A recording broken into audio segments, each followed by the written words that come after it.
Hello, everyone, and welcome back to another episode of the Cover One Roundup, most certainly live here each and every Monday night on the Cover One YouTube channel. Happy 4th of July to those who are celebrating this year.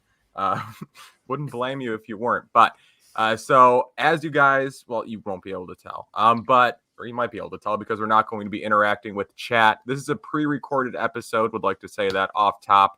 We are not live right now.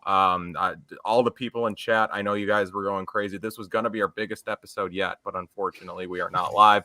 We'll be back next week live. But for this week, it's just a pre-recorded episode here where we are going to be going over the biggest storylines entering Buffalo Bills training camp. We have 8 storylines total that we're going to preview, 2 apiece. Speaking of 2 apiece, we have 2 special guests with us here today. I will introduce them in a second. But before I get to them, I'm joined by David Faux. David, what's going on?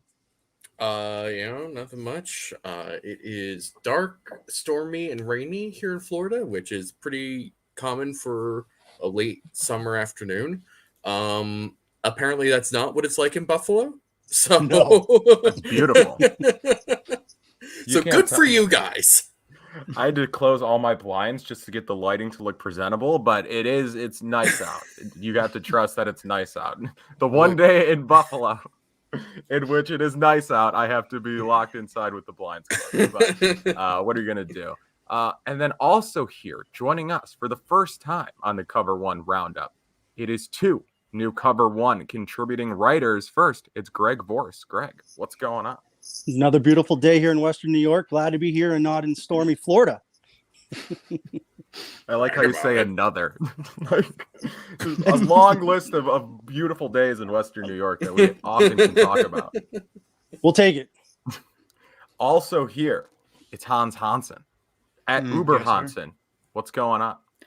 I'm not in Western New York or Florida. I'm in the capital region, New York State. And let me tell you, we have the sighting of the sun today, and we never get the sun here. So that's a really big deal for us here.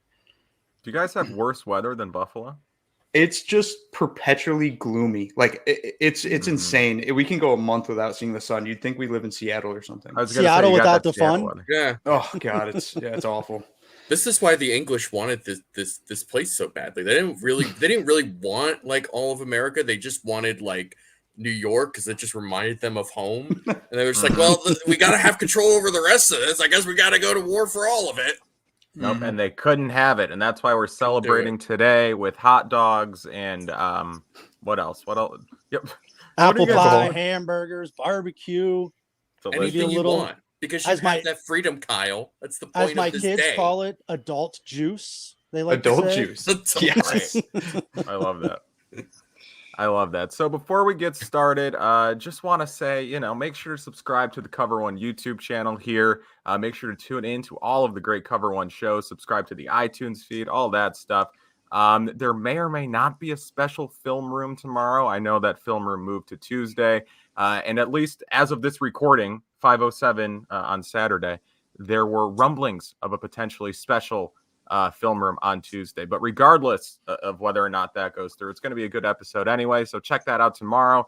Then there's Cover One Buffalo, disguised coverage, Going Deep pod, all quality content here. That's the only thing we put out at the Cover One network, besides this podcast, of course. But without further ado, I think we're just going to get right into it here. Training camp kicks off here in 3 weeks? July 24th, the Bills will travel up the I-90, or is it up? What way is it?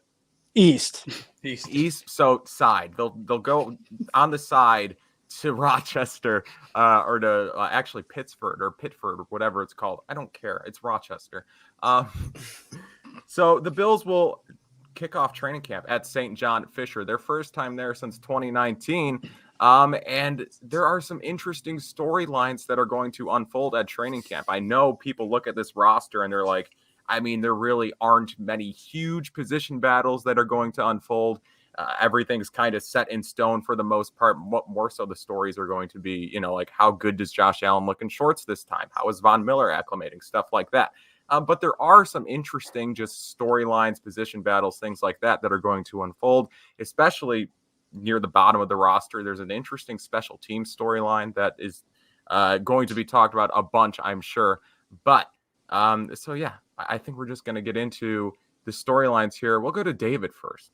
David, what is the first storyline that you are going to be following at Bill's training camp?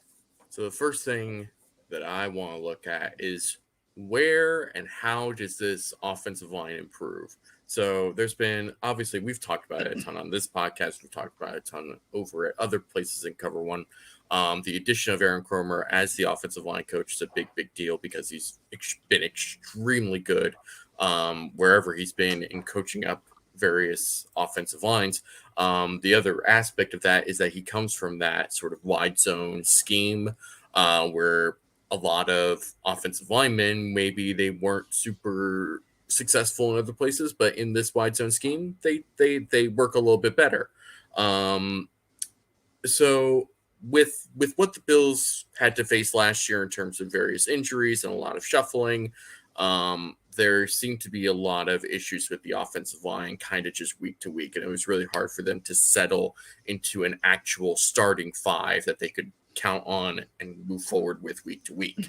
I'm still getting like flashbacks to Cody Ford getting his ass kicked by Deron Payne every snap in that Washington game in week 3, where they still managed to score 40 points. But it was just absurd watching him get absolutely worked over by this nose tackle. He was a good player, but like still. So the feeling at the end of the season, I think, was that, Deion Dawkins had started to return to form. Mitch Morse was playing really well. Ryan Bates helped solidify things and helped open things up in the run game. And Spencer Brown was just this big athletic freak who, flashes in the run game, but struggles in pass protection. And then it was just sort of, God help us at left guard. So moving forward, they decided to add Roger Saffold, who is not a spring chicken, but still has some good playing years left in him based on what we've seen from the last couple of years in Tennessee. And I think a lot of people are expecting, based on the contract that he was given, that Ryan Bates is going to be starting at right guard, which is fine. And I'm on board with that. I do think that it's possible that we're putting the cart before the horse with Ryan Bates, where, he obviously played well, and this is somebody that they've spent a long time developing and putting a lot of effort into making sure that he was ready to step on an NFL field and play well when he did, and he did. But he did that for like a month and a half, maybe about, and it wasn't at like some super elite level. It was just like, this is better than what we had before. It's better than like John Feliciano, let's say. But it's not like he was some like top tier super, like, why wasn't this guy starting the entire time anyway? So I think it's possible for maybe a little bit of regression in some way for Ryan Bates, but then there's also like, okay, but like, is he really going to regress if Aaron Kromer is going to be his offensive line coach? I just sort of wonder where that scheme is going to fit for him. I wonder how much changing offenses is going to affect it, because there's obviously going to be a lot of carryover, I think, from Daboll to Dorsey. But I do think that there's, going to be changes with Dorsey, but also bringing in Joe Brady and Aaron Kromer. I just sort of wonder, how long does he have to really think about things? And this goes for a lot of the different players on the offensive line. But, for guys like Mitch Morse and Deion Dawkins, who have changed offenses before, I don't think it's going to be that big of an adjustment for them. But like for Ryan Bates, who has spent his entire time in Buffalo on the practice squad for years, called up a couple times, and then plugged into action late last year, that was all still with Brian Daboll. And so I wonder if there's going to be a lot of transition for him into a totally different scheme, especially with a run scheme that's different. Maybe it fits him better, maybe it doesn't. I'm not 100% sure either way. But I do think that just sort of watching the two guard positions is going to be what's most interesting to me. I think that guys like Morse and Dawkins are just going to be fantastic, as they usually are. And I'm very, very, very excited to see where Spencer Brown's going to take a step forward, because I think he is exactly what Aaron Kromer likes in his offensive lineman, both from a physical and athletic ability to also a mentality point of view, where Spencer Brown just wants to bully literally everyone into a locker for the rest of time. So I think that that's going to be interesting. I can't imagine a scenario where this offensive line is a major problem like it was for a lot of last year. I think that there's enough talent there to feel confident in, just in general. When you add in Aaron Kromer and what he does, I think that this is going to be a very solid unit, barring any sort of injuries. However, when you come to the idea of injuries, last year they were kind of like, this is going to get real shaky if one of these guys is out. Because I mean, in pretty much in most NFL teams, one offensive lineman going down can create 5 problems.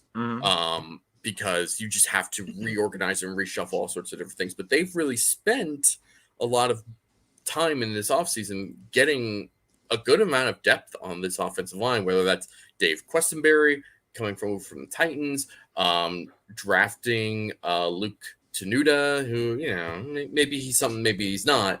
But even getting Ike Boettger back, who you know is coming off a torn Achilles, but he's been in Buffalo for a while now and has started plenty of games for them.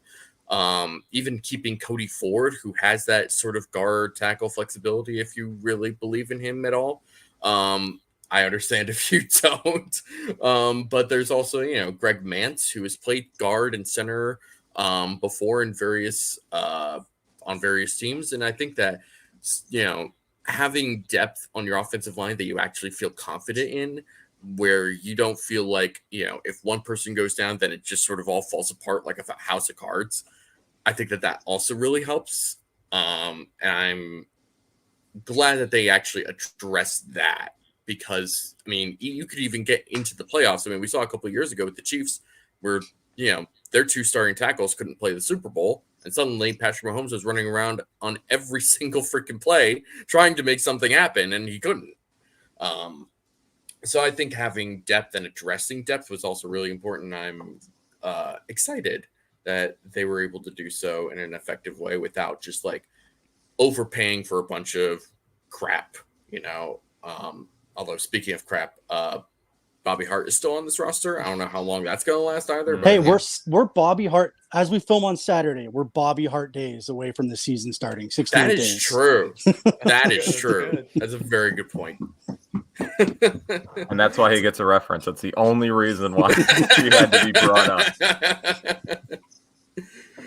Yeah, that's pretty much all I got. You know, I'm excited to see where this offensive line improves, where they end up going with starters. I do think that by the end of training camp, we'll get what is expected, which is, you know, left to right going Dawkins, Saffold, Morse, Bates, and Spencer Brown. I'd be a little surprised if someone else managed to take either Saffold or Bates' spot. But if they do, then I think that they will have certainly earned it.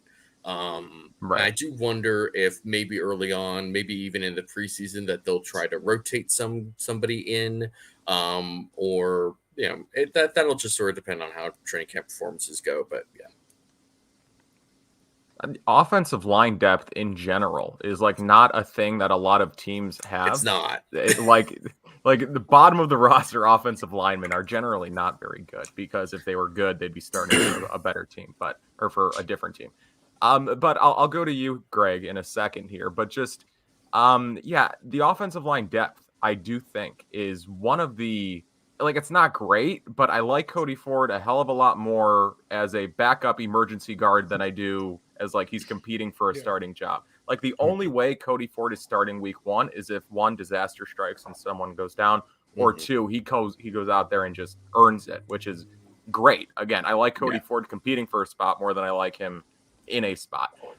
Same with Ike Boettger. I can never pronounce that name. Since 2018, I have had a stroke every time I've tried to pronounce that name. He has the ACL injury, but again, he'll come back probably late season, assuming they don't put him on IR at the start of the year, which they might. But No, I think the offensive line depth in general is a strong group comparatively to the rest of the NFL. And the offensive line depth is strong. So, Greg, just what are your thoughts on the offensive line in general? Aaron Kromer, the whole situation, and also, do you think that there's going to be a bit of a learning curve for this line? Do you think they come out in camp and struggle maybe a little bit, or don't look great to start because they are still adapting to this new system? No, I love the line. I love what they have going for the first time. I've covered the Bills for 15 years now, and for the first time, they actually have a second five that they can put in and not be just a mess, which goes back to the depth. So to quickly go there, the depth is going to be amazing, and it makes competitions, which breeds better players. That's perfect. And these guys, they're not throwing out, Brown is the youngest guy, the second year for him. So it's not like they're putting out five rookies trying to learn Kromer's system. These are guys that have been in the league for a while. Mitch Morse has been a center forever. Dawkins is not a young guy anymore. He has 5-6 years experience under his belt. So I feel they'll be just fine trying to adapt to a new system. Hans, what are your thoughts on the offensive line? It can't be worse than they were at points last year. Like, it has to be better. And the idea of Josh Allen behind a competent offensive line for a vast majority of the season is just I don't know the right word to use that's like age appropriate for people listening to this, but let's just say I'm excited for it. I like what Saffold brings. Like, he is a physical specimen, and he is a bully. He's what I think a lot of people thought John Feliciano was. Like, people like John Feliciano because he stuck up for Josh Allen. I think Saffold not only can stick up for Josh Allen, but can also play offensive guard. So then Ryan Bates. I'm super excited for Ryan Bates for a couple of reasons. So one, when he came in and he started playing guard for the Bills last season, the offensive line significantly improved. Like, they were better. The pressure rate on Josh dropped. They were running, like, Devin Singletary went off at the end of the season. So everything kind of improved with Bates. But more so with Bates, his position flexibility is like bar none. He can play center, he can play guard, he can play tackle. So in theory, and I do not want this to happen, you lose Mitch Morse. I know people are saying like Greg Mance will slot right into center. I think they'd move Ryan Bates to center, and then they bring in a different guard. You lose Dawkins or Spencer Brown. I know they have David Questenberry, who's probably the first tackle that's going to move in, but Ryan Bates could go play that too. So, like, I think Bates is your starting guard, and I think he is sufficient at that position, but it's the position flexibility that's why he's so important to this team. But I guess in summation, it has to be better, and I fully expect it to be better. And when you give a better, like, you make this offense better when you have Josh Allen back there who can scramble like he's Lamar Jackson, except running through people. You create a situation where I don't really know how you're going to stop this offense if the offensive line does its job week in and week out. Right, and that's really all they need to do. But, like, would the offensive line be the weak spot of the offense, or are we just at the point where there really isn't a weak spot?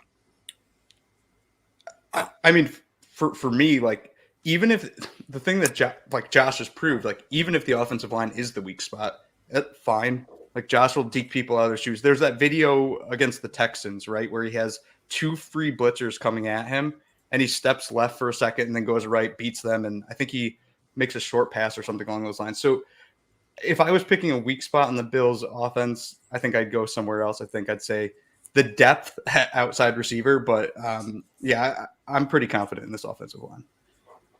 Yeah, I think the offensive line is, I guess, sort of what you would call the weak spot.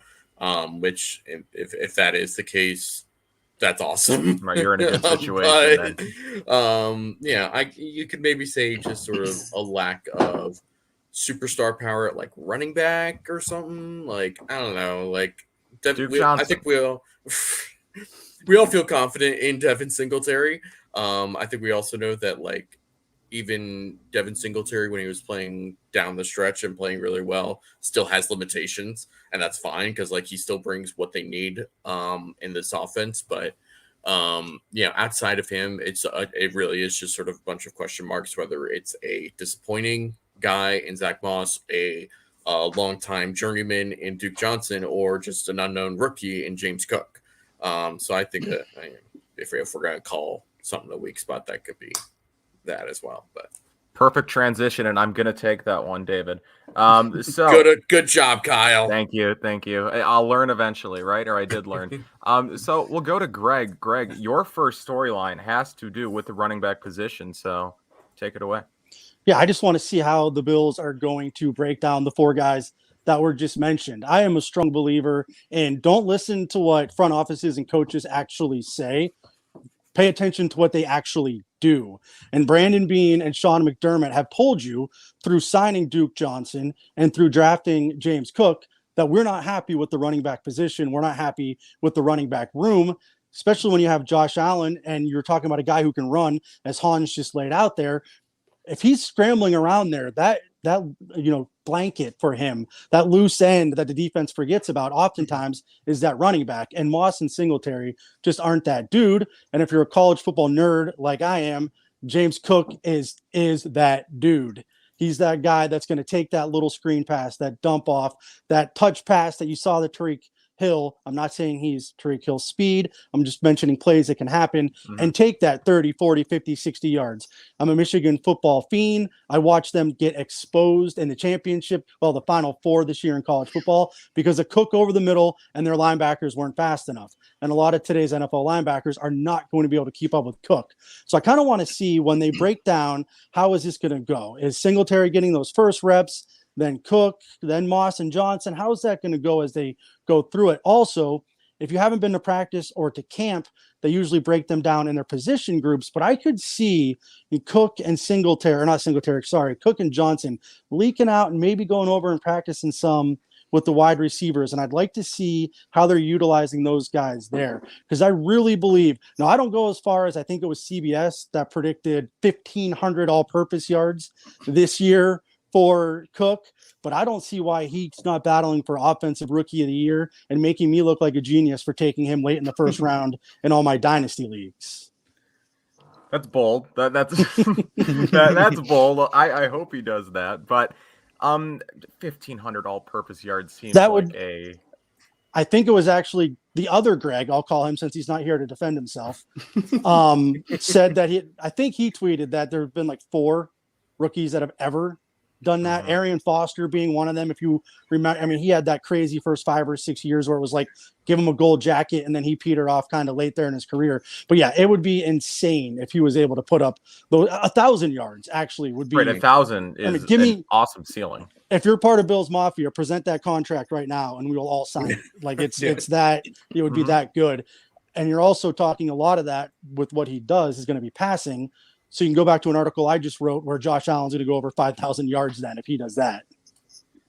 Exactly. Well, I am just interested to see, as you alluded to, I want to see eventually how the snap percentages break down. Obviously, that's going to be in the regular season, not really in training camp. But you can start to get some indication in training camp as to situationally how these guys are going to be used.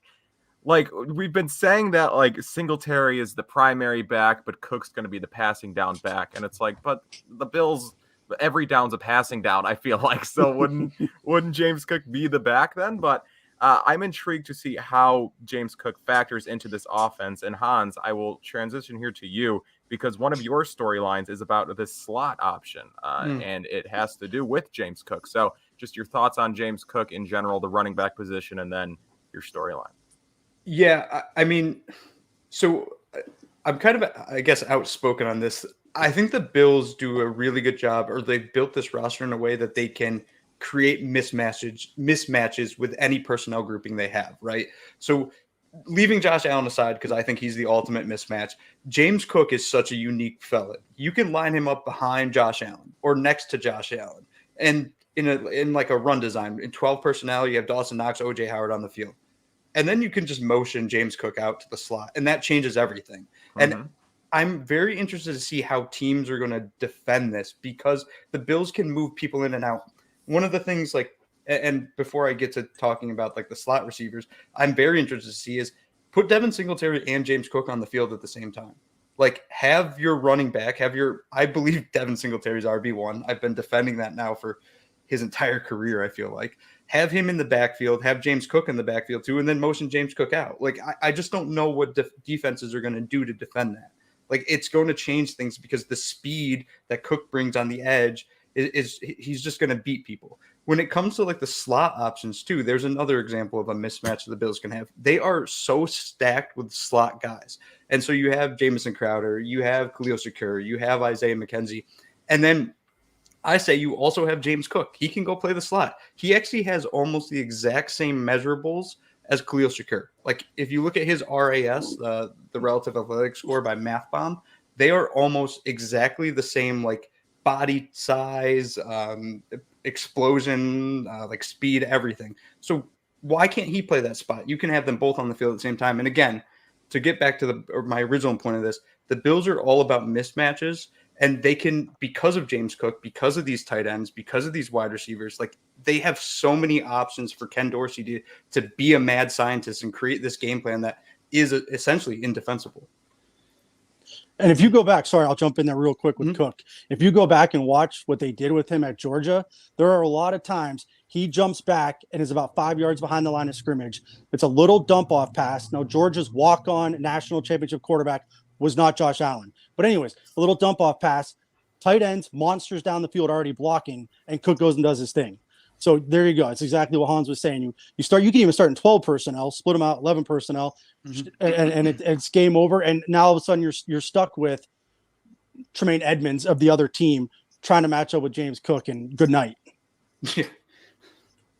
Yeah, I mean, we've talked about this on this podcast before, where the contributions of James Cook can certainly be like that, but it's also like, when you have that guy that you can just dump a pass off to, there is a difference between just dumping that off and getting 1 or 2 yards out of it versus getting 4 or 5 yards out of it. 1 or 2 yards, you're in a not great situation. You're in 2nd and 8, let's say, if you're starting on 1st and 10, versus getting into a 2nd and 5 situation. Now you're really still on schedule and working within the offense that you want.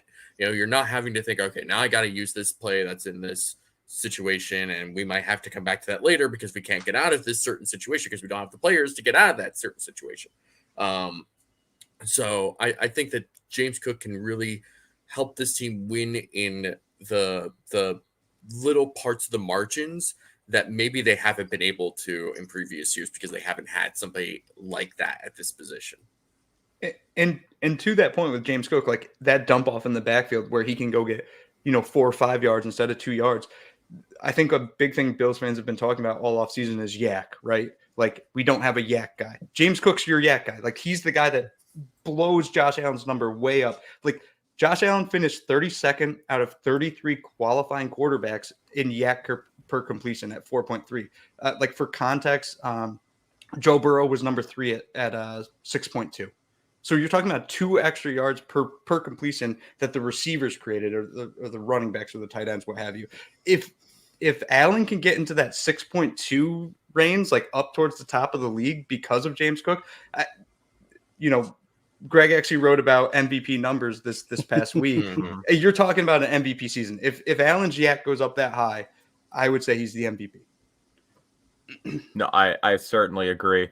But yes, as training camp starts here, it will be interesting to see. I mean, we've given James Cook his flowers here, but and Devin Singletary, Hans, you did. I'm not crazy about Devin Singletary. He's fine.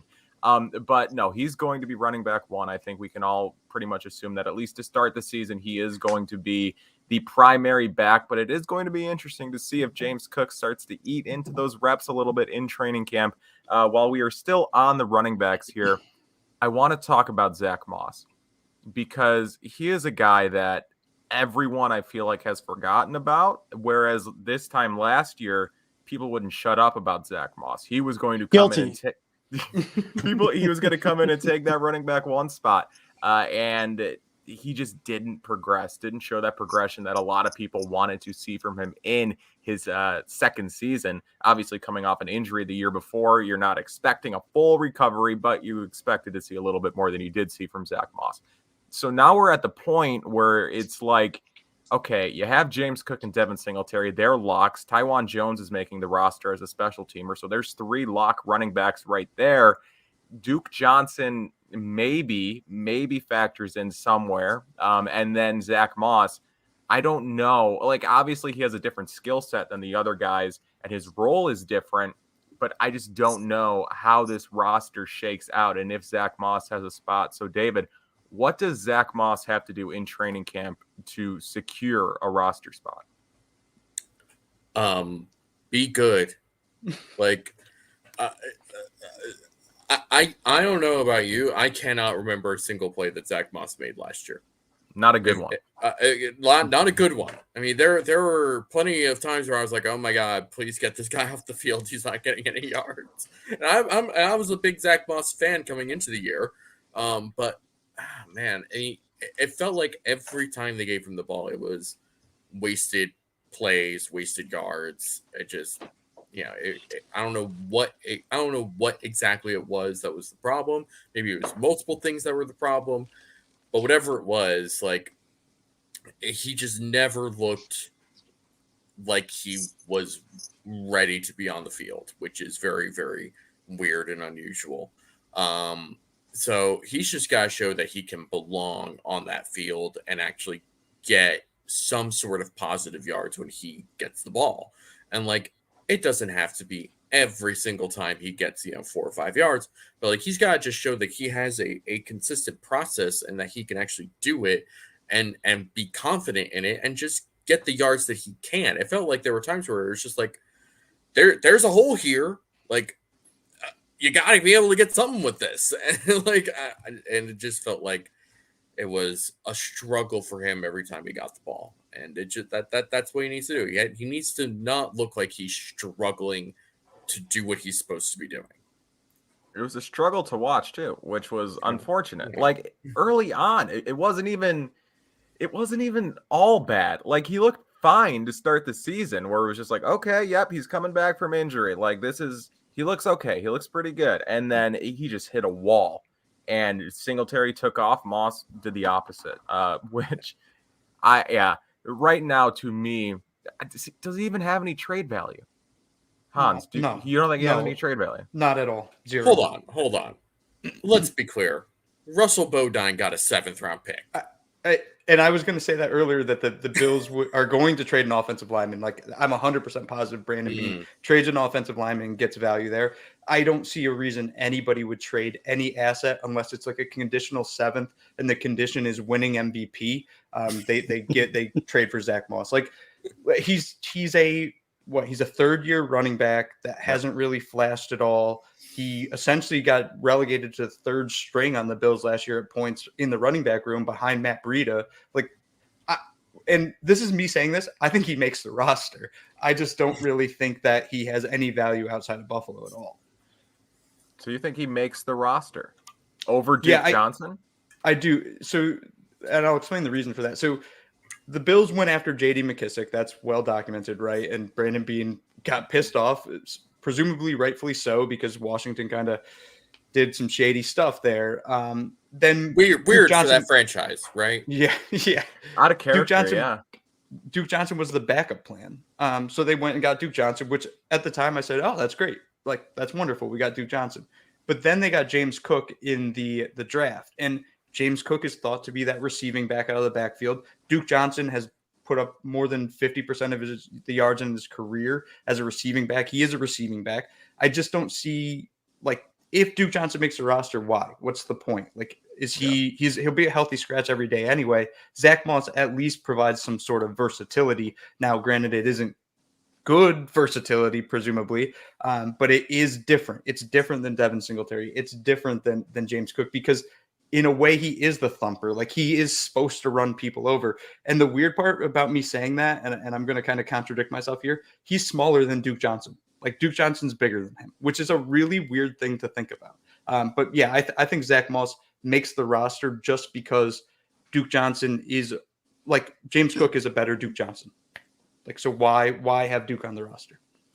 See, I agree. I think it would be Zack Moss over Duke Johnson, but I don't think I agree that Duke Johnson would be repetitive with James Cook. But I don't necessarily think that secures Zack Moss's roster spot, because you talk about him as that thumper, as the power back. The Bills' best power back is their quarterback. Like, if you need a short yardage, pickup on the ground, I'm going Josh Allen 10 times out of 10 over Zack Moss.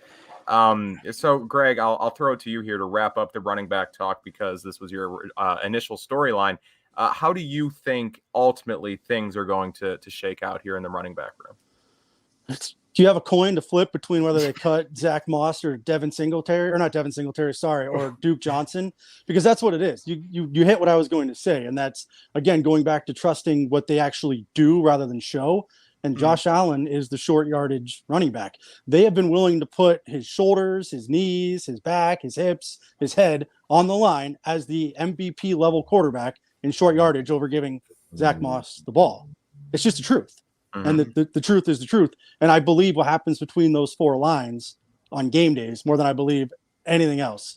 So I have no clue which one of those two they decide to keep. They're not all making it, but which one is selling insurance by the beginning of the season?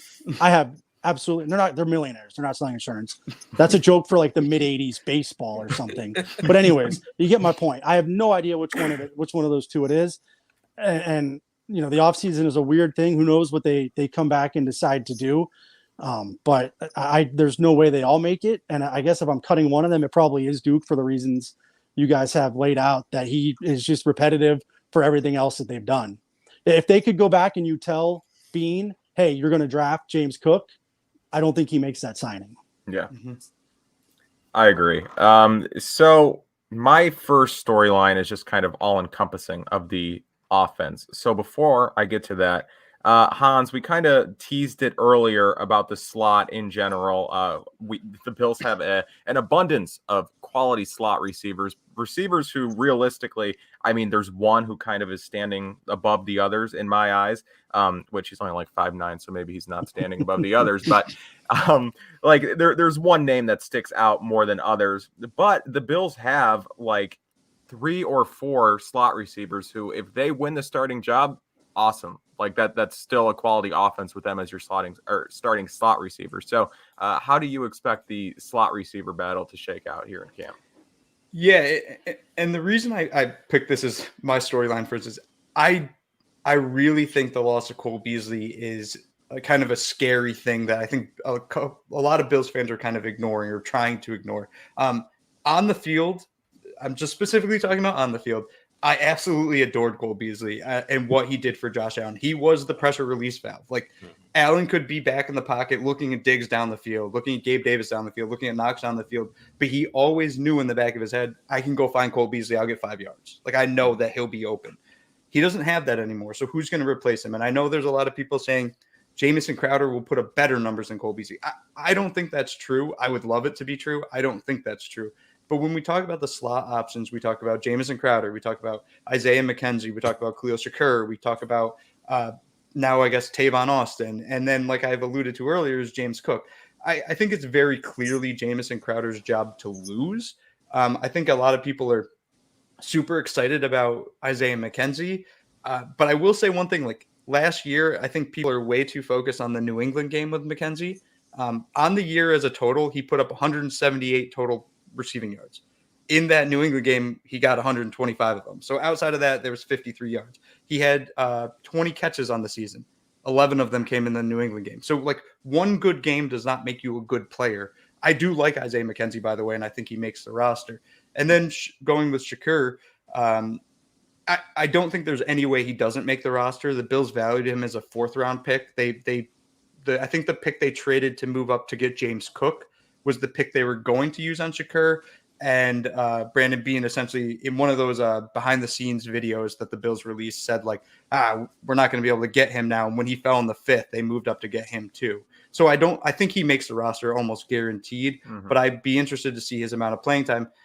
So that leaves me, the last one to kind of mention is Tavon Austin. I know he's been like the darling of OTAs. Like people are super excited about him. He's 32 years old. He's kind of on the downturn of his relatively disappointing career, let's say. I don't really see Tavon making the roster.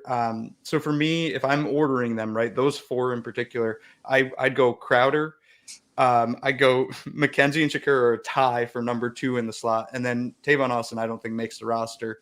And then, like we said earlier, James Cook could also play the slot, but he's playing it out of the backfield. So it's very interesting to me because this is going to be the first time since his rookie season that Josh doesn't have Cole Beasley. And I do think that that's going to have to be something we monitor the first few weeks when he realizes, like, hey, I don't have that guy that's going to be open 5 yards past the line of scrimmage just for a quick dump off. Right. He doesn't have that version. He doesn't have Cole Beasley, but they replaced him with, again, James Cook, who's going to be plenty of playing time out of the backfield. Jamison Crowder, who a different player than Cole Beasley, but still a very valuable slot option. Isaiah McKenzie, look, I know the Bills gave him a 2-year extension, but to borrow a phrase from Greg, trust what the Bills do, not what they say. They have never used Isaiah McKenzie as a consistent piece in this offense. I mean, he's consistently been underused, maybe you could make the argument, but like at most, he's a gadget guy. And the one time, I guess you could make the argument again, like the one time they did use him as more against the Patriots, look what he did. But like McKenzie's he's fine. Like I like McKenzie as a gadget piece that's, cool to have. You can use him occasionally, but I really don't foresee him putting up a big competition in this receiver or in the slot battle, especially not against the Jamison Crowder, who again, I think is one of the more underrated slots in the league. I don't think he's putting up Cole Beasley numbers, like Cole Beasley 2020 numbers with Josh Allen, but I think Jamison Crowder is going to get 600-700 yards pretty easily, assuming he can stay healthy. And then Khalil Shakir. I like Khalil Shakir. I think Khalil Shakir was the Bills' maybe just in general the best value pick in the draft last year. Insane value there in the 5th round. I think he is the 2023 starting slot receiver and beyond. This year, I don't know if he gets on the field much at all, but I think he's going to be a nice piece to develop along. David, what are your thoughts here on the slot? Am I sleeping on Isaiah McKenzie? No, I mean, it's sort of what you said. He is who he is. And honestly, his big performance against the Patriots last year was more of a lack of Bill Belichick being unwilling or unable to adjust his defense to what the Bills were doing with those crossers over the middle that they kept running with McKenzie. And I don't think that he's been on this team since 2018. He's probably the only wide receiver I think he definitely is the only wide receiver from that 2018 team that's still on this team, and rightfully so, because those wide receivers were god awful. But I do think that if there was something that they were going to get out of him, wouldn't they have done it already? Like, it's been several years since Isaiah McKenzie has been on this team. The dude's not going to suddenly change overnight at this point, I don't think. I mean, there's such thing as a late bloomer in the NFL. Like, it's happened before, but I just don't think that Isaiah McKenzie is that guy. I think he is who he is. He has found a very good niche role with this team. And, good for him, because it's not often where a guy like him can actually go to a place that knows how to use him and use him effectively. And so, good for him for being here and finding that role and being good at it. I think trying to rely on Isaiah McKenzie or expecting Isaiah McKenzie to be more than what he actually is just going to set up for a lot of disappointment. Right, because hope isn't a plan. You can't hope that the 28-year-old's going to come out and have his best season ever after being used exclusively as a role player throughout his first however many years. I hope he can. Again, I like Isaiah McKenzie for a long time. I was banging the table to get him more snaps, but it's just like, as you said, hope is great for a Dick Duran 7-9 team. It is not the solid foundation you need for a Super Bowl run. Hope is the Buffalo Sabres. You can right. Yeah. Put McKenzie on the Sabres and he might have a better shot he could be a first line winger for the Sabres maybe. But and like to go off what you were saying, David, those crossing routes that he was just kind of killing New England with aren't necessarily the most polished of routes. Like, you don't need to be the most polished route runner, which McKenzie isn't. He just kind of was winning with speed in that game. And again, Belichick was refusing to really adjust there. So the stats added up and he got a 2-year contract out of it. So great for him. He'll stick around on the roster for sure, I think. I just don't think he's going to play as significant as a role as, a lot of people are expecting. So Greg, I'll go to you here. McKenzie, am I sleeping on him, or is this Jamison Crowder's job to lose here? If you want interaction on this pod, just clip all our McKenzie takes and share just that, because there is no one that Bills Mafia is more oddly obsessed with than Isaiah McKenzie. the last 2 off seasons, the Bills have told him, go find another job. And he came back and signed pretty low level deals. Yep. Again, Kyle, you took my line because I was going to use it here. But then if McKenzie was just going to fill in and take over for Cole, it'd be done. We'd be done. But then they sign Crowder. They draft Khalil. As Hans has pointed out, they have James Cook who can fill in that role. So while I don't think he's on the chopping block, I did after the draft say everything I just said and mention maybe McKenzie isn't as safe as we like. And I got called every name in the book between DMs and on actual Twitter. So I'm just going to stop there with my feelings on Lil Dirty and say, God bless. I love it. Make a business decision there. Just to throw one, I'll throw one positive thing out about McKenzie so that we don't absolutely get ripped. He has an amazing smile. Yeah, he does. He was absolutely electric when he had ball security. He was absolutely electric in the return game. Like the most electric Bills return man I've seen since Terrence McGee in his prime. When Isaiah McKenzie caught the ball and actually really caught it, he could have taken it every single time.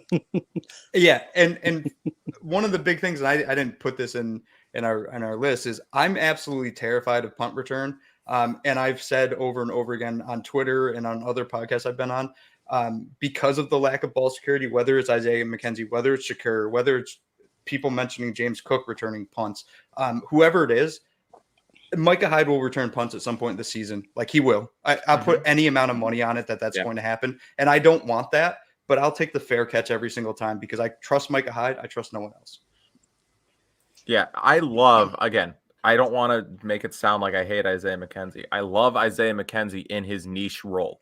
Anything else, and I'm a little suspect there. I'm like, I don't know about that. So Isaiah McKenzie's going to find this, and he's going to cancel us single-handedly. He's going to put an end to this show. So sad, but that is what it is. My storyline, my last storyline, I saved it for this, last part here because we kind of have just talked about the offense in general throughout this entire 46 minutes at this point, but it's more of like an all-encompassing offensive storyline, and that is, what does a Ken Dorsey offense look like?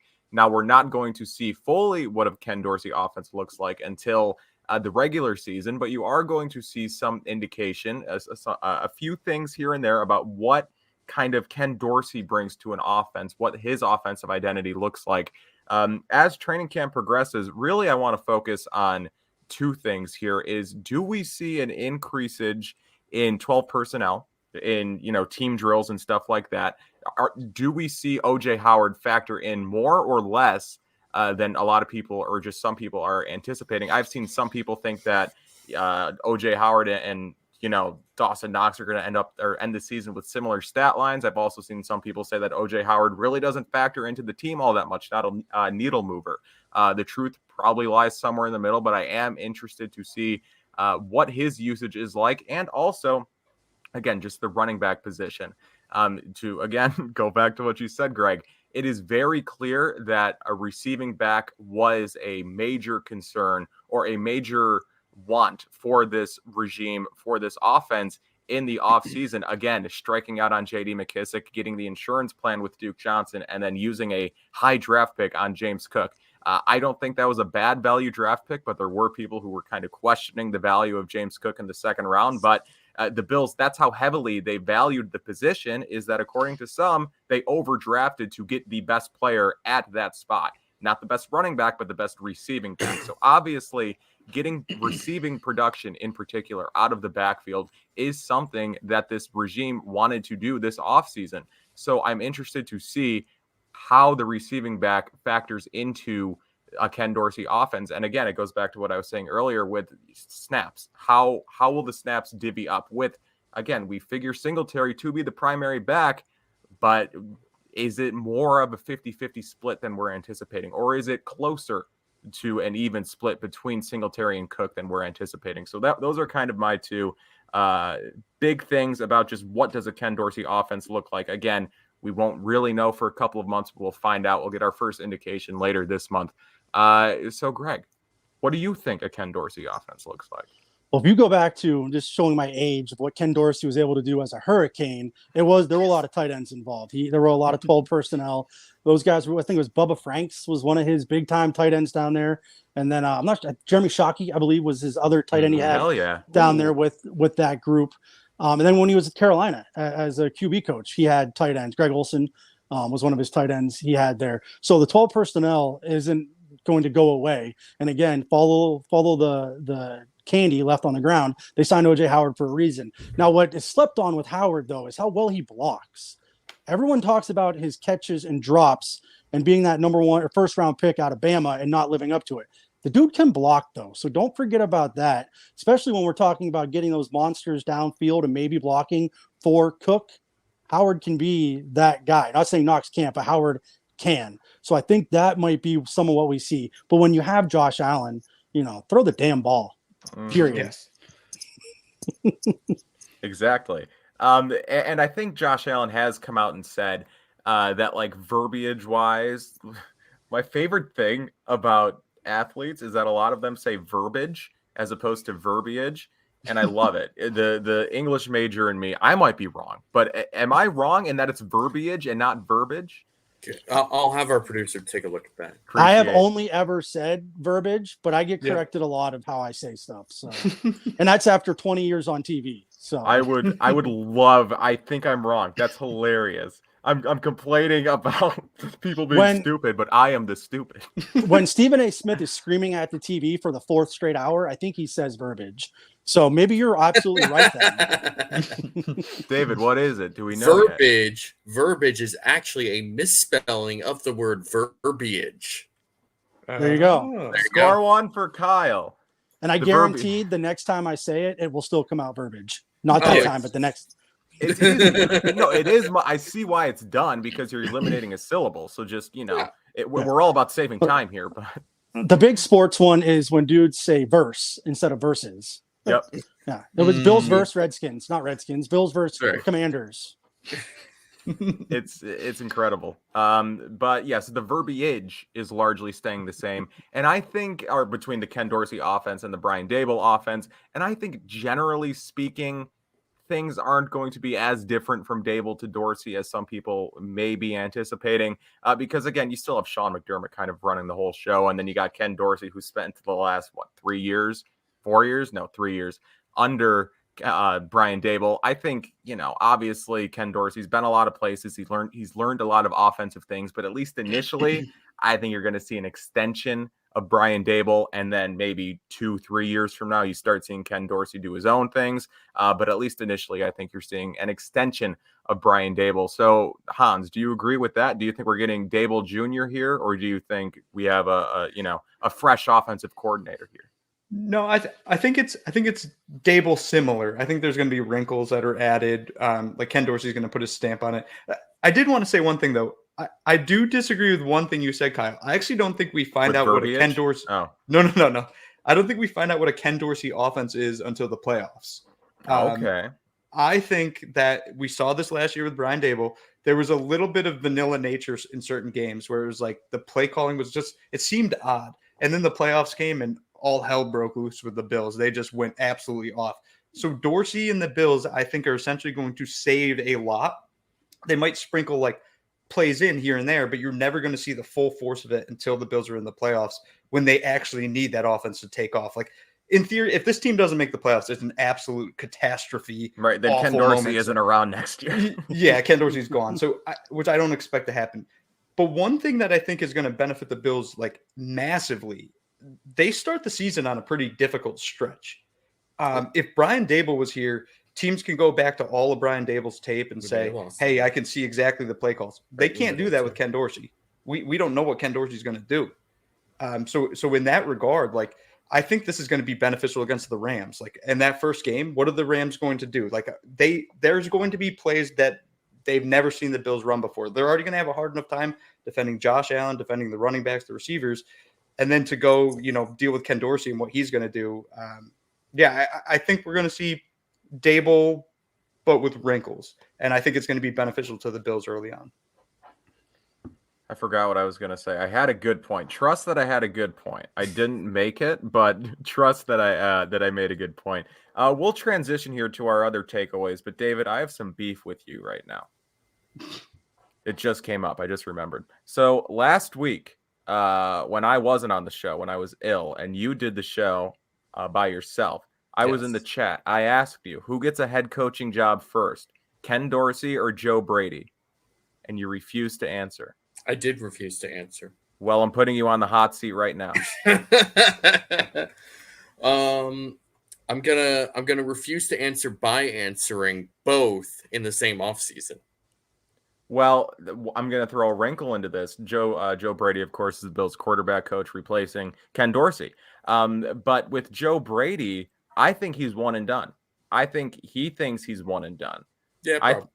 I think he went to Buffalo after getting fired from a bad situation in Carolina, which, as we said last week, or I said it in the chat, he was the scapegoat for the coward Matt Rule. Matt Rule wanted to save his ass, so he got rid of the maybe better coach, or at least the coach with more potential in Joe Brady. So I think he came to Buffalo as the quarterback's coach, knowing full well, okay, Josh Allen's just going to light the world on fire again, and that looks really good on me because I'm his quarterback coach.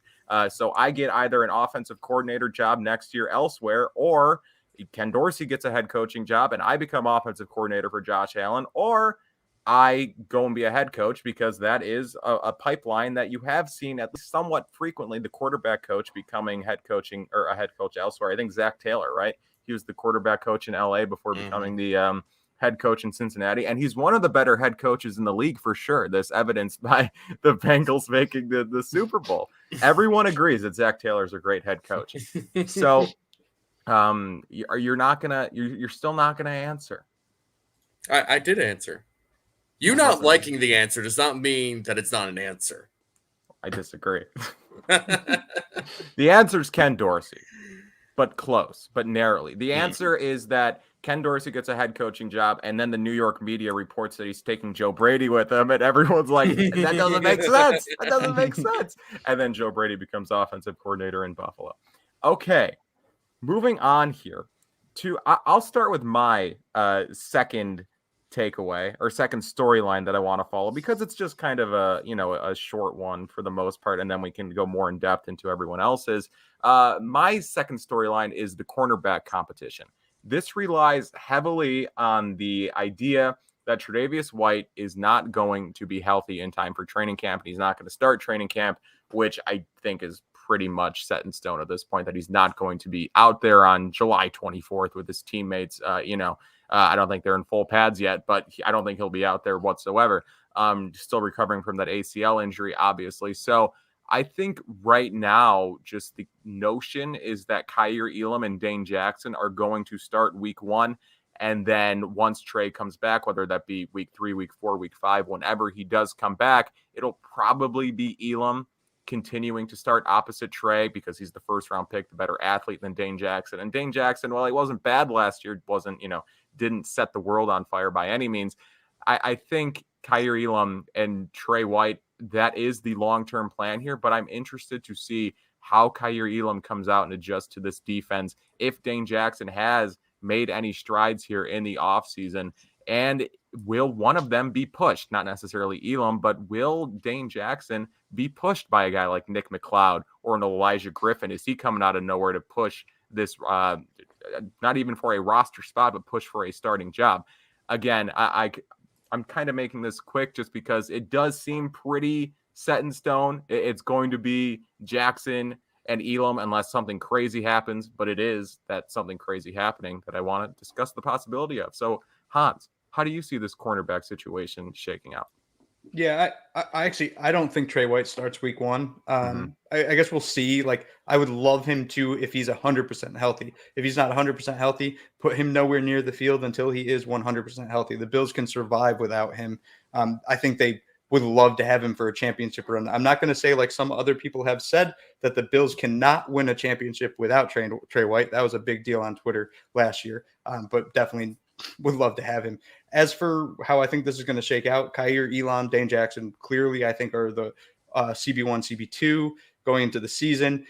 You mentioned the two guys to me that are kind of the dark horses to kind of steal a starting spot. Nick McLeod, fastest player on the Bills roster, which few people know. Like, he ran the best 40 coming out of college, actually behind Tywan Jones. Tywan Jones ran a better 40 than anyone on the roster. Thank you. Granted, that was I don't know, a century ago at this point in time. Oh, so Nick McLeod, though, we tried to sneak him out of the practice squad last year. The Bengals picked him up, played with them for a little bit, came back to Buffalo. So he does have some actual game experience. Very little, I think, under like 30 snaps total. And then you mentioned Elijah Griffin. So the one reason I'm really focused on Griffin, I'm really interested to see what he does this offseason. The Bills gave him a 2-year futures contract, which is not a typical thing that happens. Like, it's usually, you get 1-year futures contract. So for the Bills to do that, I look at that and say, well, why would they do that? How does that make sense? And I'm trying to remember the guy's name that kind of blew up on Twitter yesterday. The NBA analyst. Do you know who I'm talking about? Brian Windhorst. Yes, Brian Windhorst. It's like, love that man. Yes. What are the Buffalo Bills doing with Elijah Griffin?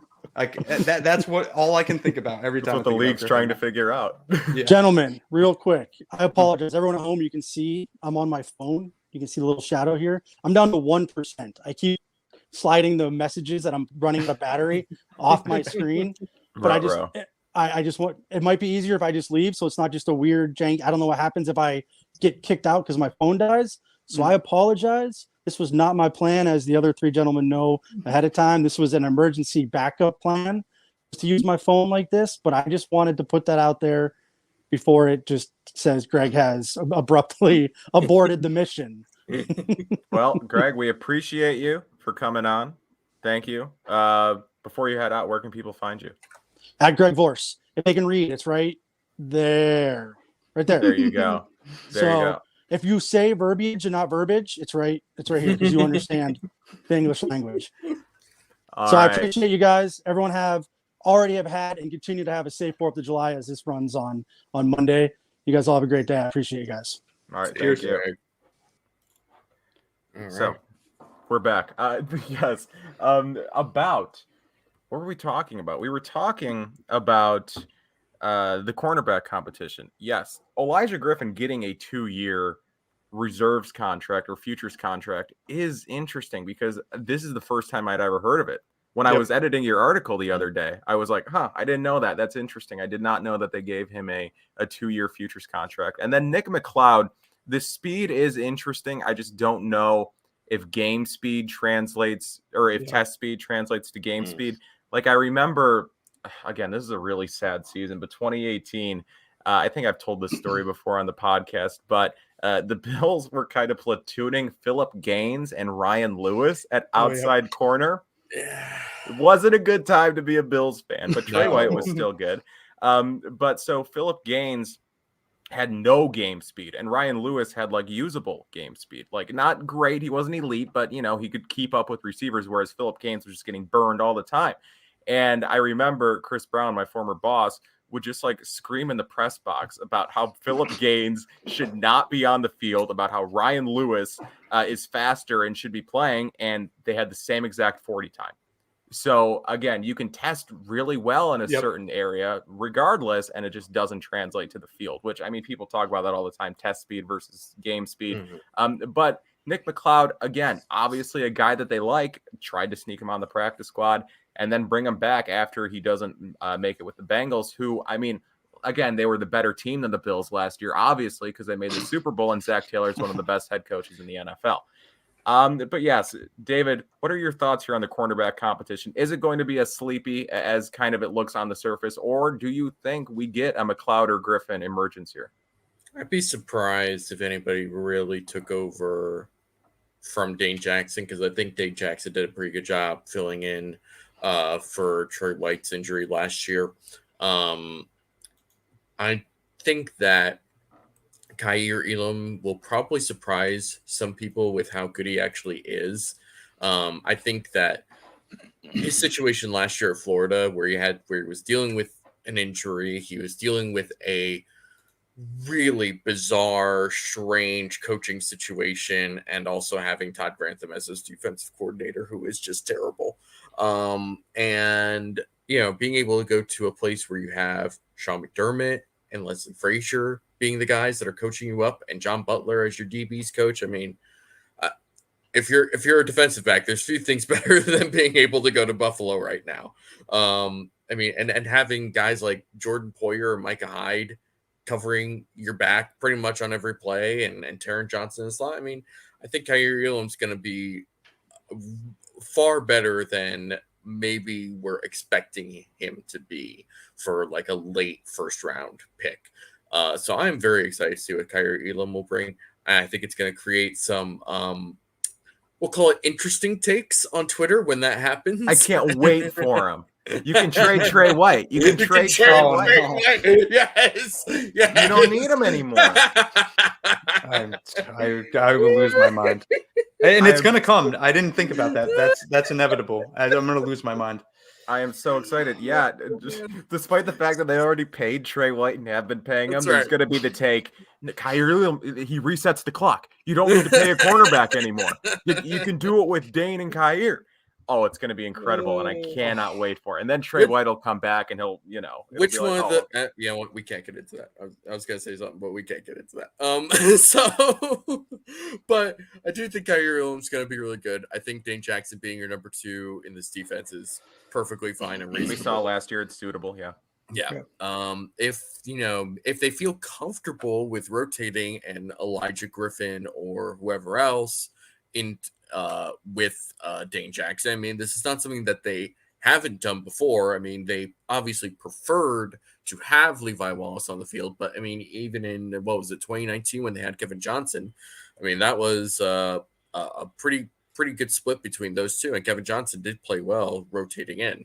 So it wouldn't surprise me if they decide to rotate someone with Dane Jackson, or even maybe, if Kaiir Elam is not what I'm expecting him to be, maybe they rotate somebody with Kaiir Elam.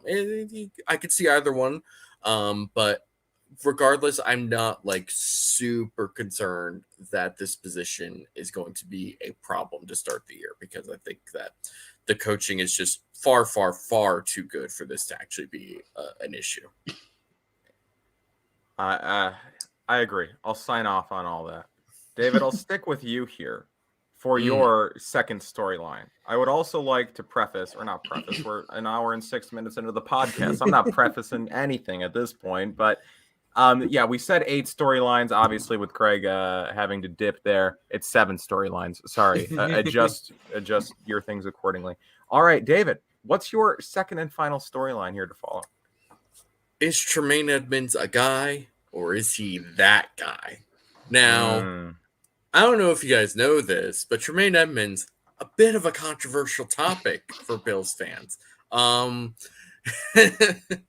So Tremaine Edmunds has had a very interesting career so far in Buffalo. He flashed a decent amount as a rookie, clearly improved in 2019 in his second year, and has kind of just been sort of up and down, waiting for that really big breakout.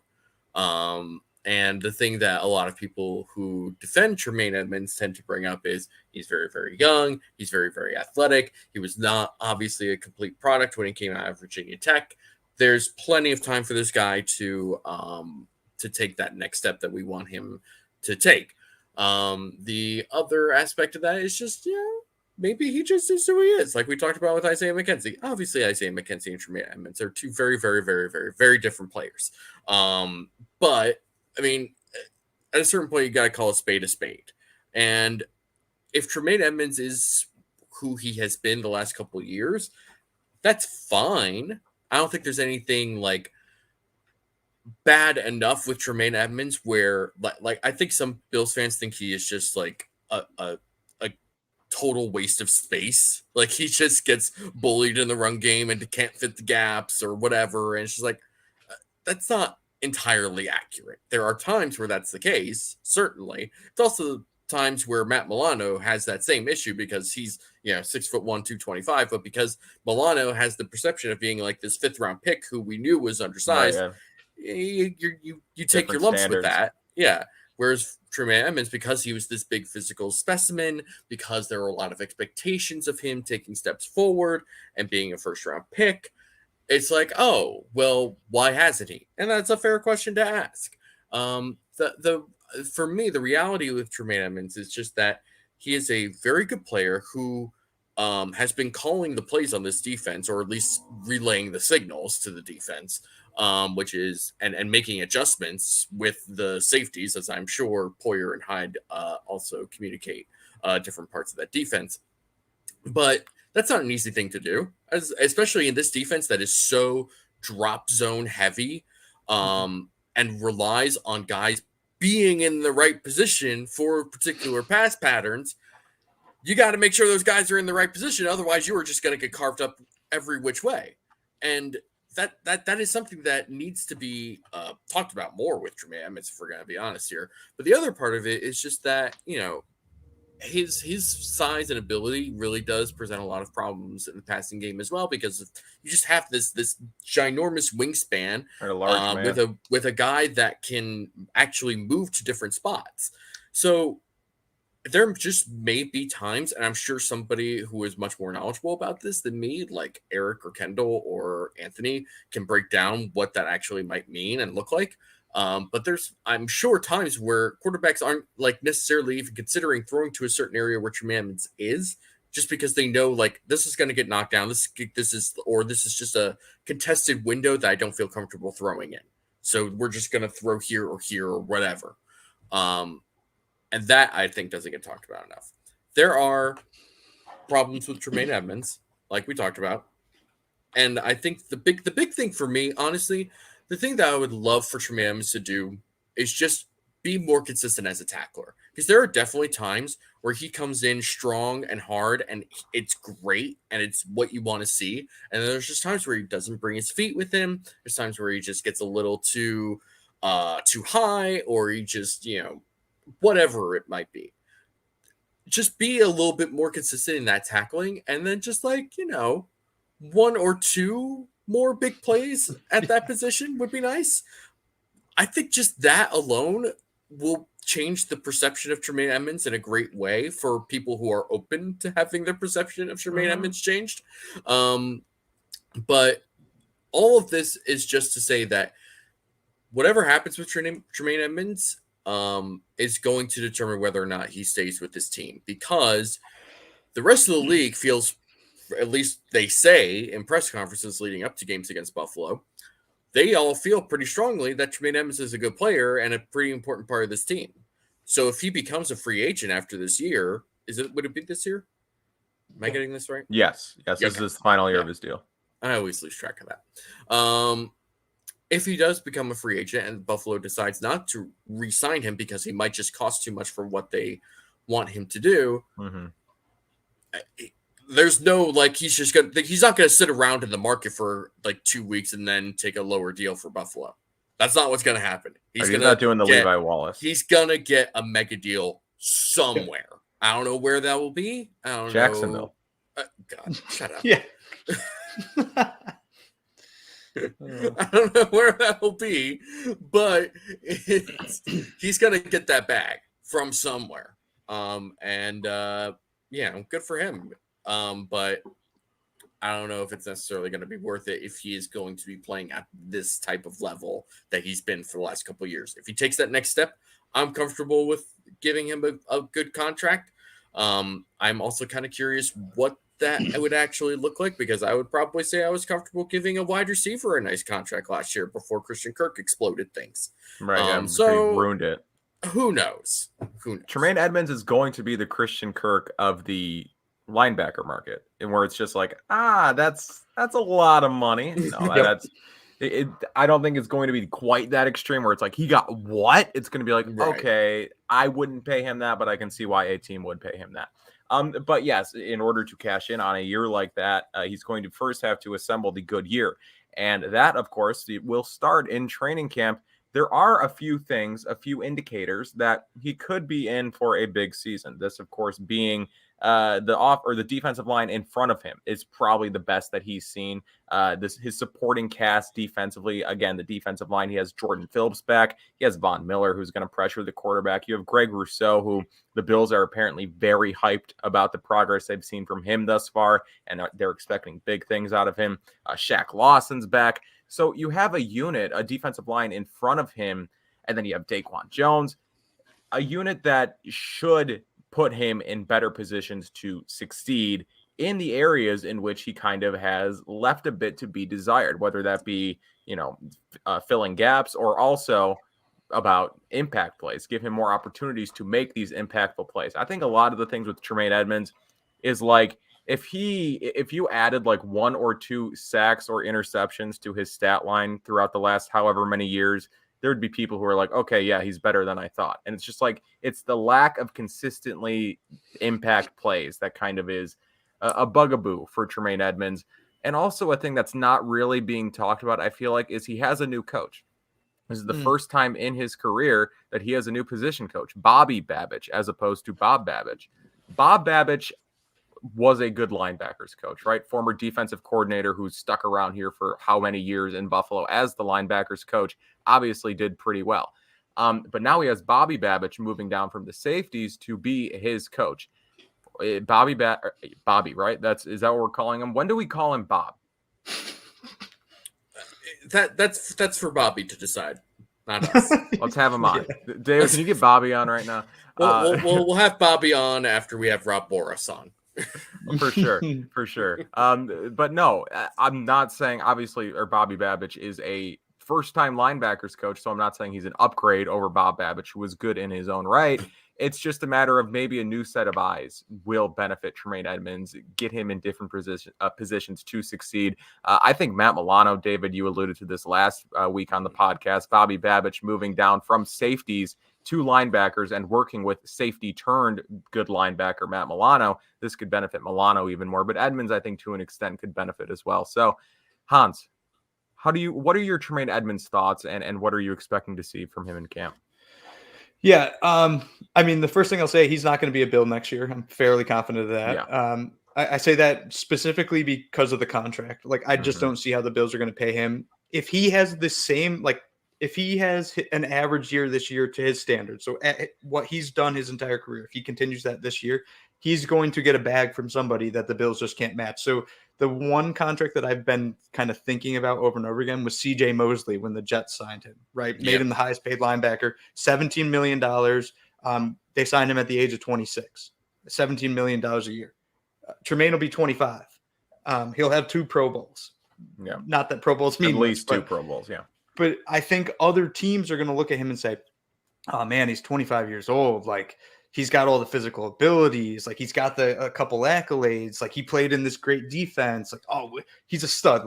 We'll pay him $18 million a year. And the Bills just are going to be like, we cannot afford that, which is fine. I'm not saying that I don't want him back. I'm just saying I don't think it's reasonable. When it comes to Tremaine Edmunds, I think both of you hit the nail on the head with it. Is he just doesn't. The consistency isn't always there. There's a couple plays he just completely whiffs on. And then the flash plays aren't there either. I think what Bills fans want and what we fall victim to as Bills fans all the time is what I call the Josh Allen effect.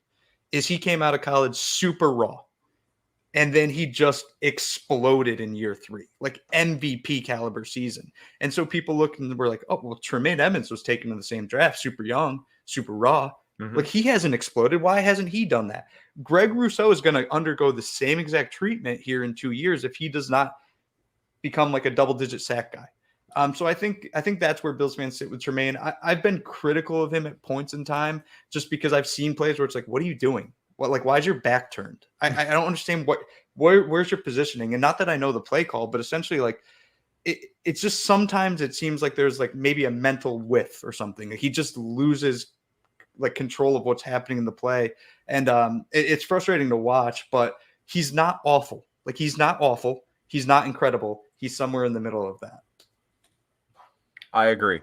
And I do agree. I think we've said this on past podcasts. I'm forgetting the word podcast. That's how you know we've gone on a little long. But No, I do think, even as you said, Hans, if Tremaine Edmunds has a Tremaine Edmunds year, the Bills aren't going to be able to pay him what he would get elsewhere. That's, it's just how it works. And again, I don't think the Bills would be comfortable making him the highest paid linebacker in the league or among the highest paid linebackers in the league. Obviously, they've expected a lot out of him since he's been a rookie. You could argue that he really hasn't answered the bell or answered the toll or whatever. But I mean, again, he's been a 2-time Pro Bowl linebacker on a defense or the signal caller on a defense that has consistently finished near the top of the league. So someone is going to pay him. I just don't think the Bills are in the position to be that team. So we have one last storyline here, and it's the biggest of the offseason. Hans, take it away. Yeah. And I need one of you guys to tell me, because I keep switching up how I say it. Is it Ariza or Ariza? I just say punt god because I can't pronounce that. We'll just I'm call like him punt 100% sure it's Ariza. Ariza. Okay. I'm just going to refer to him as punt god because that's what he is. He is a freak. He is an absolute freak of a punter. Like, watching his highlight reel, watching a punter's highlight reel is just a silly thing to say, but watching his highlight reel is very, very exciting to watch. And I would just be flabbergasted. That's the only word I can think to use if he doesn't make the roster. But it's all going to come down to this holding, apparently. Like, can he outhold Matt Haack? My biggest concern here is the Bills presumably shouldn't punt a lot. Like, punting should not be an important part of this team. So do we really need a punter that can absolutely hammer the ball down the field? No, because we're going to be moving the ball down the field. So in theory, is Matt Haack the better option? I don't think so, because Matt Haack is absolutely terrible. In the Jets game last year, he had 3 punts straight under 25 yards. Like, he's just not a good punter.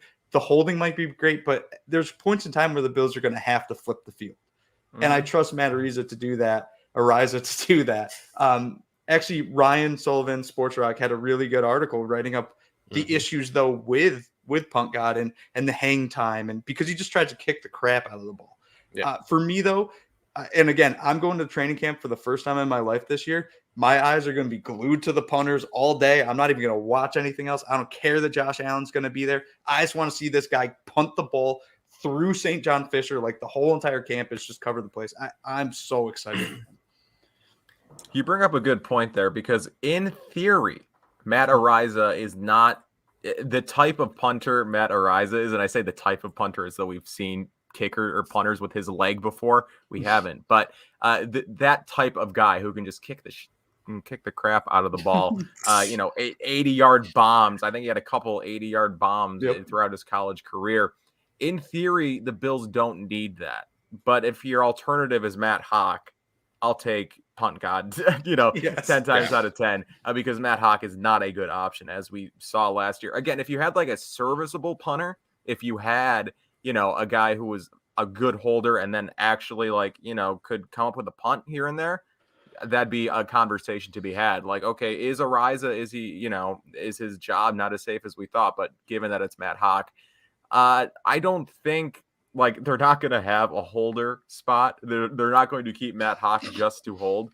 But it is a concern, because they had Corey Bojorquez, who again was a good punter, had to move on from him because he could not hold. That's how you end up with Matt Haack. So my question is, look, I might sound stupid. I've held a football, but not in the way to kick a football. I've never been a holder.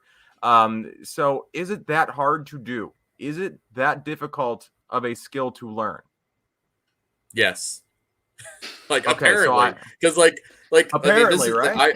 I wrote, if we're gonna plug articles, I wrote an article about this last year where Jay Feely, who was on the film room with Eric and Anthony, talked about how important it was and how critical it was to have a good holder, because just a degree of difference in tilt one way or the other can just completely change the trajectory of the actual kick. Because that 1 degree of difference is basically getting multiplied every yard it gets kicked. And so it can make a huge difference. Now, theoretically, this is a relatively it's a relatively simple thing to learn. You catch it, you bring it down, you get your finger on top, and you make sure the laces are where they're supposed to be. Is it laces out? Has anybody ever said that before? Laces out? Not Is that a familiar. thing? Okay, I'm not familiar. I'm not sure. I don't watch the sport. So like it's a simple process, but it's often the simple processes that are difficult to master. Clearly, Matt Hawk has mastered this, and it's pretty obvious that he has, because every time it looks the exact same for Matt Hawk. It doesn't matter where the ball comes, and that's the other part of this, right? The other part of this operation is the long snapper and where that ball is actually hitting you. If it's coming right here where you're expecting it, okay, that's fine. I'm used to that. My muscles have learned that. I'm here, I'm good. But if it's coming here, or if it's coming here where I have to like take it off the ground and put it here, it gets very tricky and very hairy. And then you also have to have that mental note in your mind that has to play and process in that like split second of a time of being like, oh, that's there. I need to take it and put it here and go through the same exact operation, make sure it's right where it's supposed to be every time. And that's very tricky. Now, the Bills have been blessed with a pretty good long snapper in Reed Ferguson, so that's a plus. But you need to be able to do it the exact same way every single time. And doing it the exact same way every single time is very difficult to do. So it is a learned skill. It is something you can learn. Pat McAfee, when he talked about it on his podcast, he straight up lied to the Colts and said, like, yeah, I could totally hold. And he had no idea how to hold. Absolutely no idea how to hold. And Adam Vinatieri, who's probably going to go into the Hall of Fame and knew he was probably going to go into the Hall of Fame when Pat McAfee got drafted, was like, you are not messing up my Hall of Fame career. So you are going to go to this cabin in North Carolina and you're going to learn from my old holder in New England how to hold this ball. And he did. So it's possible. Obviously, it's possible.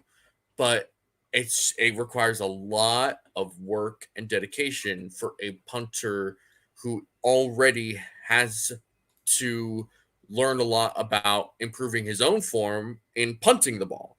So I think it's a lot on his plate for a rookie punter, which is a very, very weird thing to say. No, and this is going to sound weird, also me saying this, but I got worried about it earlier, I got worried about the Bills punter position, thinking about all of the things that Matt Araiza has to do this offseason. Not only does he have to adjust to the NFL and the NFL schedule and all of that stuff, that comes with just being a rookie, a new city, all of that. He also has to fundamentally change how he punts the ball, because he's no longer going for distance. He's going for speed. No,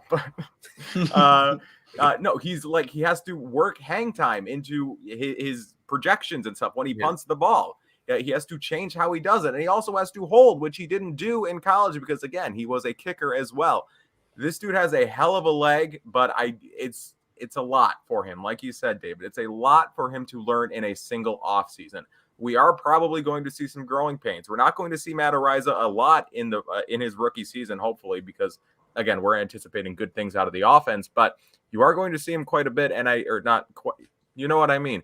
But I don't think he's going to be flawless. I think you are going to see more growing pains than you'd like to see out of Matt Araiza. Again, knowing that you can develop him along, he's going to be a good punter someday. It's just going to take some time to get there. So, does that wrap up the podcast? Have we said everything we need to say about storylines?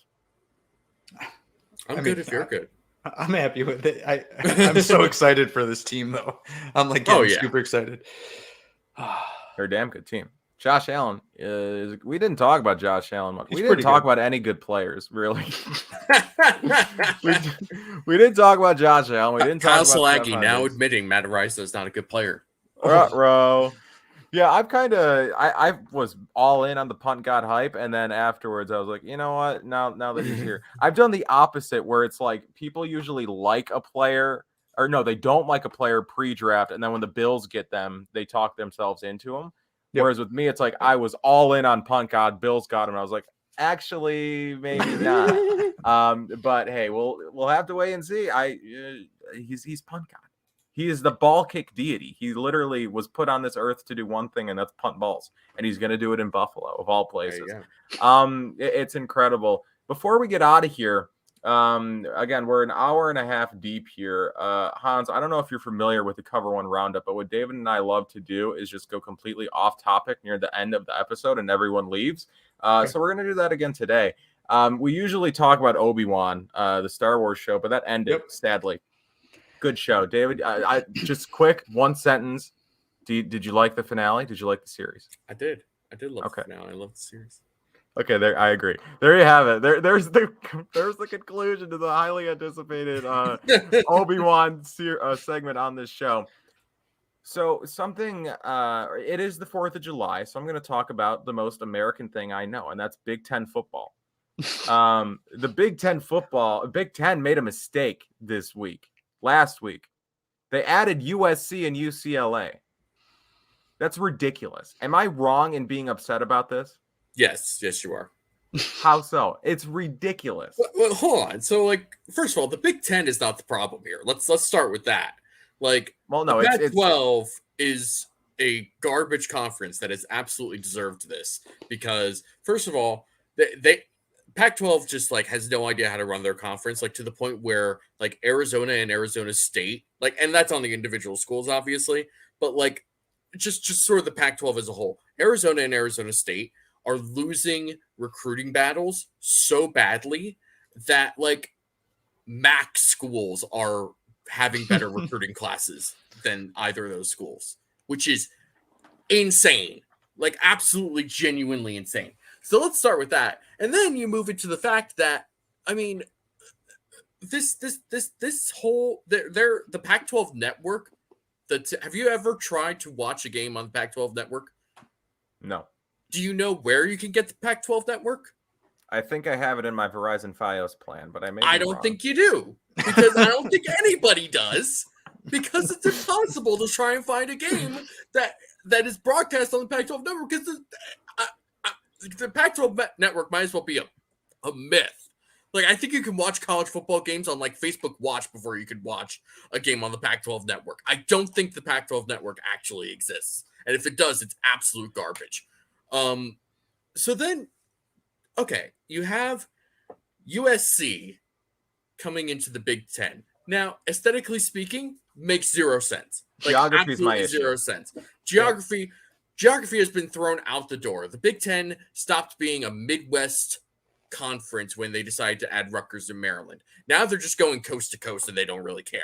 However, if you think about like the fact that Michigan State, the Spartans, are going to be playing the USC Trojans maybe once a year, if not maybe twice a year, if they end up in like the Big Ten championship, if that first game does not get branded to death with a bunch of Greek shit, like if they don't call this like the Greek game or like the Greek Bowl, or they have some sort of like weird pregame brawl between the fraternities of Michigan State and USC, hell yeah, or like you're selling me here. There needs to be like a big bronze spear as the trophy for the end for whoever wins that game. Like they need to just take that and run with it. And I'll come up with a whole plan for this. Big Ten commissioner, whoever you are, come find me, hire me. I'll do it. That'll be my only job. You can pay me like however much, but like I'll do it. Yeah. But like that alone is worth it. UCLA, I couldn't care less about, but USC, like they are a powerhouse, or like brand wise at least. And with Lincoln Riley there now, they should presumably be like way better as an actual football program. So yeah, the real question is going to be whether or not the Big Ten actually like keeps divisions in their conference now, because now you're up to 16 teams, and in previous years you had a good conference and a bad conference. The good conference included Michigan, Ohio State, Michigan State, and the bad conference included like Wisconsin, Nebraska, and Northwestern. So like whoever would win the bad conference, usually Wisconsin, and then like once every 4 years it was Northwestern when they actually had NFL players on their team, versus probably Ohio State. It ended up being Michigan this past year. You know, it just depends. But like at this point, it's like, where would you even put USC? Are you going to put them in the same division with Michigan, Michigan State, and Ohio State? Probably not, because you would like to have USC be in the Big Ten championship, presumably against one of these other teams. But then you have USC just dominating this division, and then you have it's all a mess. So I think they should end up just dissolving divisions for this whole conference, and move forward with that. And maybe rename it. Well, the Big Ten. Well, what is the Big 12? The Pac-12 hasn't had 12 teams. The Big 12 hasn't had 12 teams. And they're all stupid. Figure it out. But tradition, Kyle, we can change the number of teams, but we will not change the name of the conference. How dare you even They don't know it? geography, and they don't know numbers. They failed kindergarten is the issue here, and they just went straight to college. It's Billy Madison in reverse. I haven't seen Billy Madison in a long time. That may or may not be the plot of the movie Billy Madison. But no, it's stupid. It's stupid. But like, okay, I understand New Jersey and Maryland, right? The New York and DC metros are not in the Midwest per se, but they're in that region. They're only in that region because Penn State is in the Big Ten. And Penn State didn't even get added to the Big Ten until like the 1990s. But like, if you were to ask me before they joined a major conference, and Maryland was in the ACC, right? So they were in a major conference. But if you were to ask me, like, where else could they join geographically that would make sense? The Big Ten would make a semblance of sense. Where, like, with USC and UCLA, it is completely irrelevant and stupid. I don't like it at all. I'm a big tradition guy, right? When I think Big Ten, I think, smash mouth, hard-nosed football, elements, all that great stuff. And then, you have USC and UCLA coming in. It's going to be interesting. Hans, do you have strong opinions about this anyway? To be honest, a lot of what you guys were just saying was like trying to translate Mandarin. Like I don't follow college football. Like I'll watch a college football game, but I couldn't tell you conferences and all that because I honestly don't. I think college football is a far inferior product to the NFL, and I just don't see the value in watching it. But that's just me. However, I do listen to Adam Shine a lot. He's on Mad Dog Sports Radio, and he had a really good point that he brought up on this. He brought up two. He's like, it makes complete sense for the football, he said, because USC needs to be able to compete with good schools so that inevitably they can compete with the SEC. That makes sense to me. Like, that's the reason for doing this. Yeah. However, all the other sports, like, let's take like men's tennis. Like now they have to travel from California to go play Rutgers in tennis. Like that's going to be a problem. Like they're going to have to fly these massive flights. Like, so when you think about the other sports, it kind of stinks for them. But at the end of the day, I know that people hate it that aren't football fans, but football is king, whether it be the NFL, whether it be college. So whatever's going to make the money is going to get the benefits here. And that's why USC is now playing in the Big Ten. And that's why they don't particularly care that the men's tennis team now has to travel cross country to play a quick match against Rutgers. Yep. It's bad. It's all bad. And that is the official Cover One stance. Official Cover One Roundup stance. Sorry, David. It's bad. Let it be known that David Fox dissents from this stance. Just on the record. Nope. Your opinions do reflect those of your employer. No, whatever. You know what I'm saying? You know what the joke was. I'm just not mentally capable right now of making said joke. It's 6:41 and I've eaten a banana today. I need to eat. All right. So thank you guys for watching. Happy 4th of July yet again. Hope you guys enjoyed this show and your 4th of July. Probably fireworks going on wherever you are right now, assuming you're watching this live. So hopefully my voice was able to drown them out. Make sure to subscribe to the Cover One YouTube channel. Consider subscribing to Cover One Premium, which is going to be relaunched in a different form here in at least relatively soon. If that's an announcement, I'm sorry, Eric, but no, that's going to be relaunched here relatively soon in some capacity, a different capacity. So stay tuned for updates on that. But through that, you will have access to the Cover One Premium Slack and some premium articles, stuff like that.